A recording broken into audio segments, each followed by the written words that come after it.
А ние си продолжуваме со разговорот со нашата втора гостинка, која ја најави Искра рано наутро и знам дека поттикна многу желба кај гледачите да ја видат и слушнат повторно после годишните одмори. Андријана Јаневска, добре ни дојде. Добро утро. И се радувам и јас што си ни овде на стартот на новата учебна година, на новата сезона за која што верувам дека успеа да ги наполниш батериите, така нели? Да, така е. Навистина имав прекрасно лето, исполнето со многу патувања со моето семејство. Да, имавме често ова лето додека вие патувавте, малку одмаравте, малку и работевте, бидејќи знам дека ти секогаш успеваш да ги комбинираш сите добра во едно, да запознаеме и да представиме на јавноста еден добар дел од твоите ученици. Така е. Со кои правиш чуда и да видиме за какви таленти се работи всушност и навистина ти честитаме ве вака и јавно за целиот труд кој го вложуваш и онаму каде што работиш со студентите, но и онаму каде што ги подготвуваш за големата поп сцена, за големата музичка сцена. Многу наши сега се уште можеби не толку познати имиња, ама имиња кои што сум сигурна дека еден ден ќе ги бранат боите на Македонија. Имаат потенцијал на вистина и во оваа прилика сакам да ти се заблагодарам пред се тебе и на телевизија Алфа што ни дадовте можност да се представиме она што сме го работеле во изминатите години, заради тоа што навистина тоа многу недостасува во македонскиот етер, да кажеме, поддршката на македонските музичари. Така е. Дел си од убавиот проект Македонија во срцете носиме и всушност од Струмица директно ни стаса, после некој час ни стаса и во нашето студио. Како поминавте вчера вечер во Струмица? Прекрасно навистина, морам да кажам дека сите бевме изненадени што толку голем број дојде на плоштадот во Струмица, бидејќи Струмичкиот плоштад е еден од поголемите во Македонија и импозантно навистина изгледаше од самата бина да ги видите сите тие луѓе кои што дошле да слушнат прекрасна македонска песна. Им се заблагодаруваме и мислам дека навистина после Штип, после Охрид и Делчево, каде што веќе бевме и помина нашиот караван, а наскоро во Берово и во Битола овој викенд, веќе и луѓето ги научија овие песни за оние кои што се помалку познати, да кажеме, и навистина добиваме огромна поддршка. Да, многу се радувам за секој еден од вас, бидејќи секој еден кој е таму вклучен во проектот не е случајно вклучен, но ќе ни кажеш ли кој е задолжен за добрата енергија додека патувате, додека се она што не го гледа публиката, но го живеете вие, а е составен дел од целиот проект? Па и тоа е навистина еден преубав дел од самиот проект, бидејќи треба нели да се пристигне до местото, да се подготвиш, па зад сцената и така натаму. Среќна сум што навистина сите ние прекрасно функционираме заедно како група. Воопшто нема никакви тензии или некој со некого да не зборува или така. Значи, секогаш работиме тимски. Имаме така еден тим билдинг, што се вели, пред секој почеток на концертите.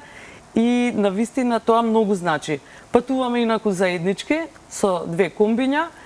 Понекогаш нели исклучоци кога некој има настап или нешто па мора да се врати порано, си оди со собствен превоз, меѓутоа генерално одиме сите заедно и тоа навистина исто многу така дава еден придонес за таа убава атмосфера, заради тоа што така, ете си кажуваме шали, пееме некогаш доста често и така навистина мислам дека полесно е патувањето. Да, патувањето во секој случај, да бидам искрена, навистина не го чувствувам тоа како нека работна обврска, иако многу од времето одзема, бидејќи како што кажа, се вратив навистина доцна вечерта од Струмица, па еве сега со нови активности денес во текот на денот. Така, одлично. Како испадна изборот на Каде сте македончиња?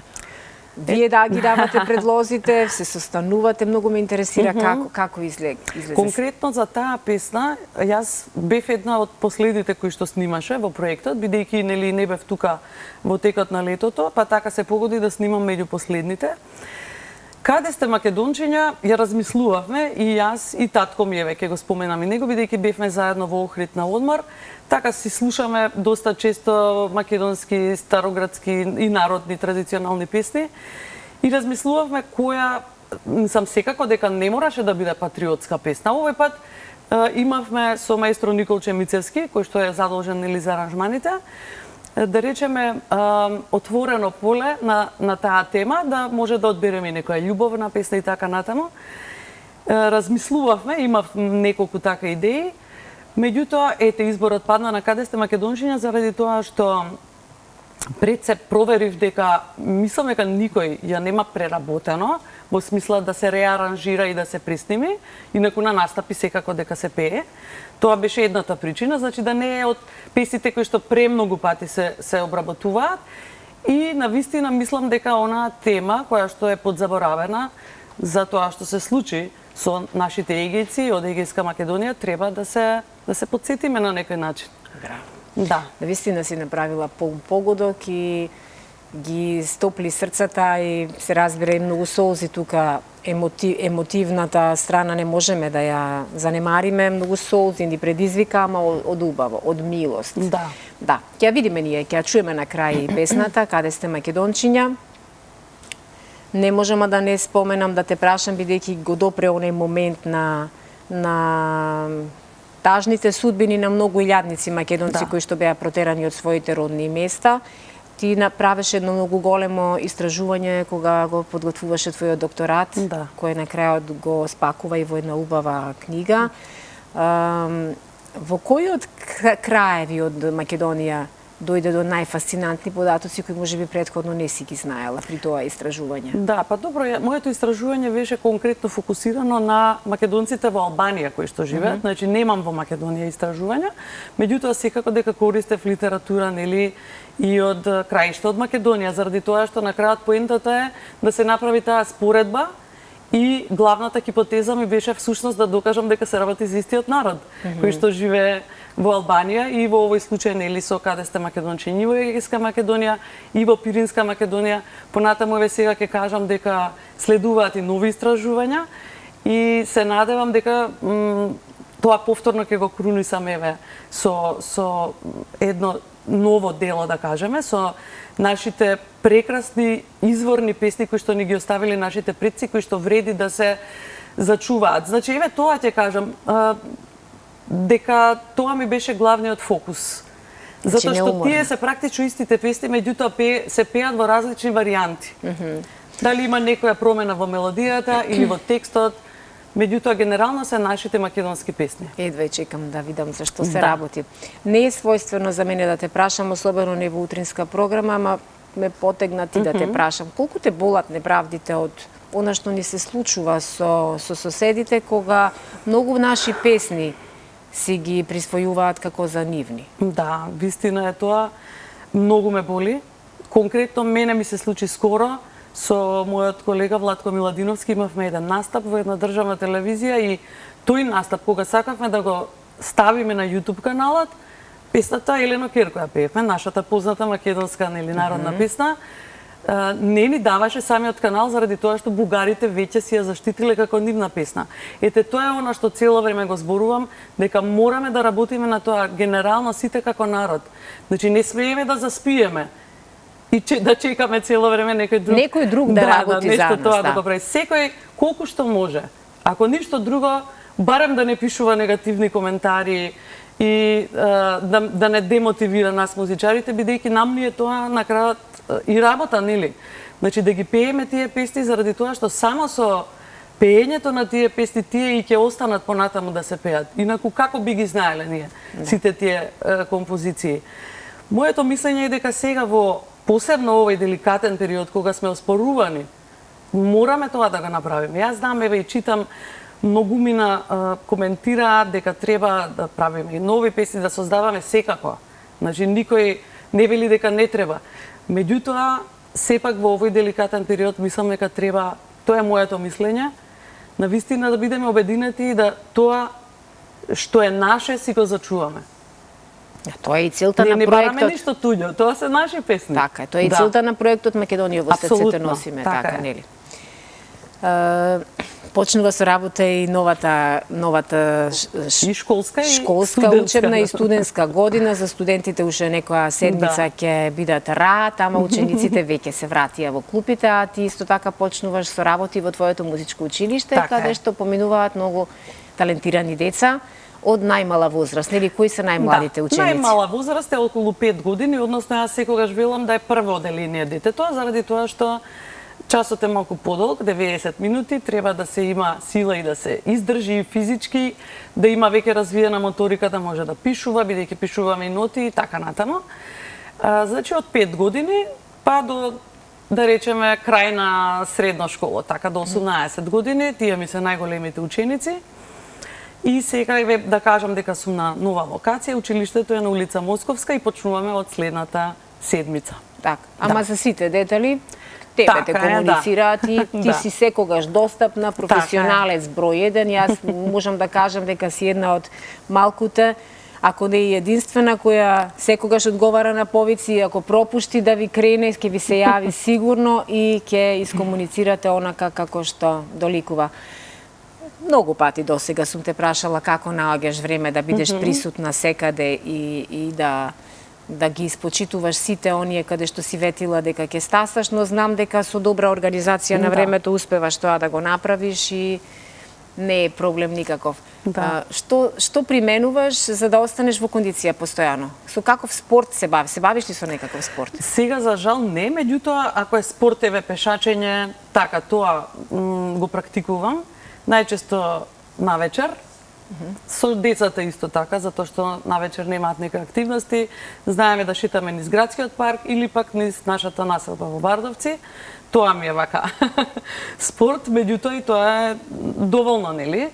Меѓутоа, генерално, самата работа ми ја дава енергијата. Колку и да звучи контрадикторно, воопшто не ме истоштува, туку напротив ме мотивира. Песната е лек, нели? Така, да. Кога ја споменав песната е лек, пак ќе ти се заблагодарам и јавно, иако многу пати сум те споменала дека да не ни го дадеше ти тој прекрасен аранжман на химната на хорот, може би никогаш толку многу високо немаше да ја вивнеме. Ти благодариме. Благодарам, Сузе, за довербата што ми ја даде.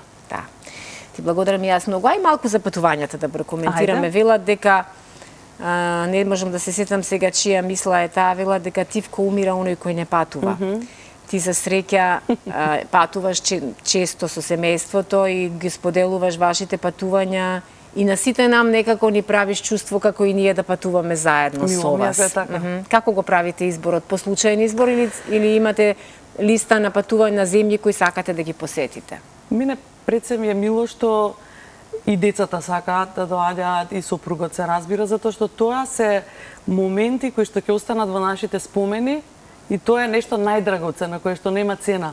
Бидејќи често пати со децата, еве кога си седиме, си разговараме и се подсетуваме на нашите патувања. Како беше ваму, како беше тамо.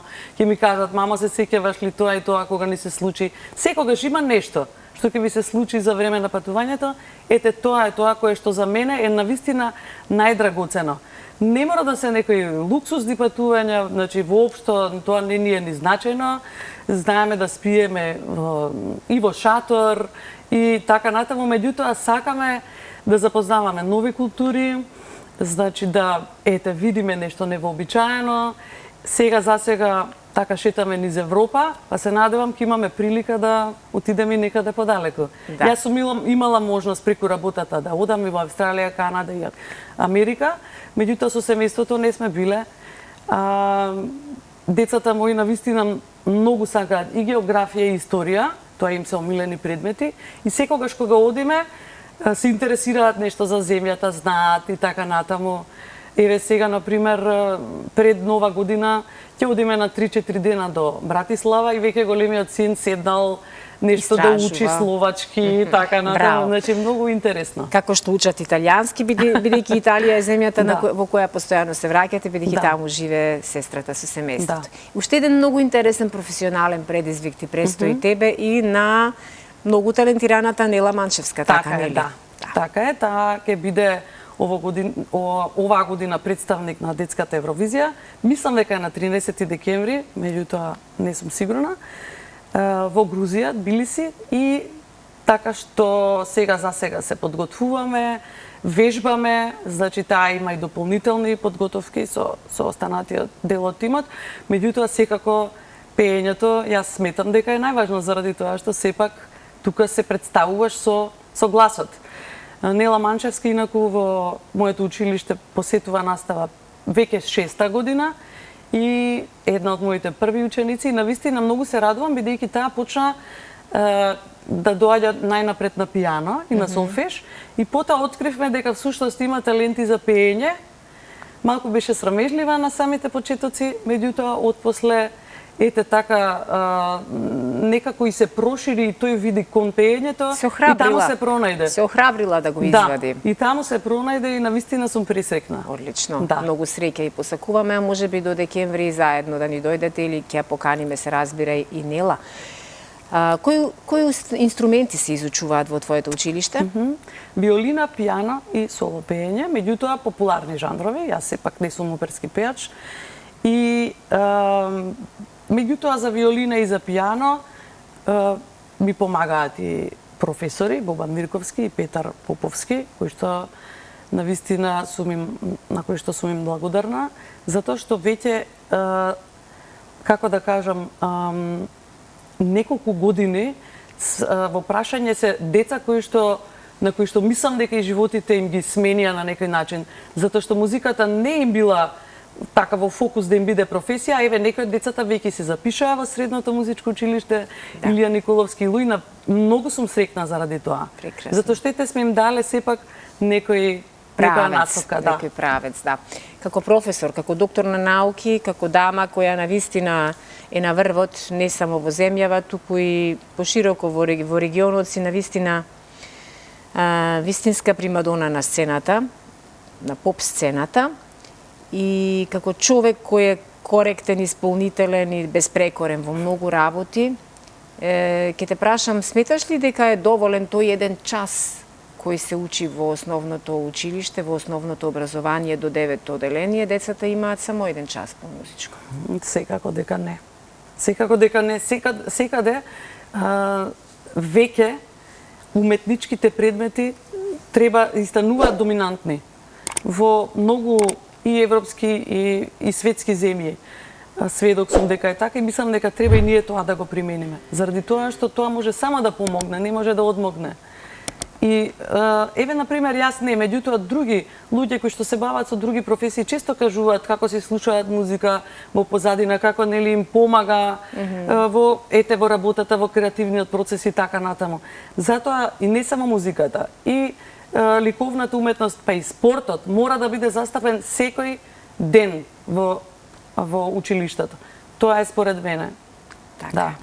Ти благодарам многу, се надевам дека некој не слуша и дека некој нешто конечно ќе превземе, ќе ја врати повторно улогата на музиката во образованието, посебно кај најмалите дечиња кои се изразуваат, кои си ја јакнат самодовербата преку музиката, затоа и ти го започна целиот процес со твоето музичко училиште, каде усреќуваш многу деца и многу семејства и сме ти благодарни на вистина за се она што го правиш.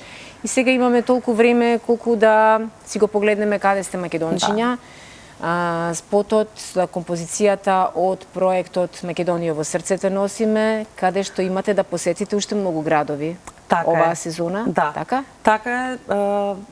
Сега не знам на памет уште кои градови, меѓутоа еве следните ни се Берова на 13 и Битола на 14 септември, значи овој викенд полн со музика и покануваме сите гледачи ваши, слушатели кои што навистина ја сакаат македонската музика да дојдат и да не поддржат. Така, Берово и Битола, спремајте се, доаѓа елитата на македонската естрада. Ти благодарам многу, ти посакувам успешна сезона на професионален план и многу среќа секаде на патувањата каде што ќе отидете, па и ние да пропатуваме заедно покрај вас и вашите видеа и фотографии.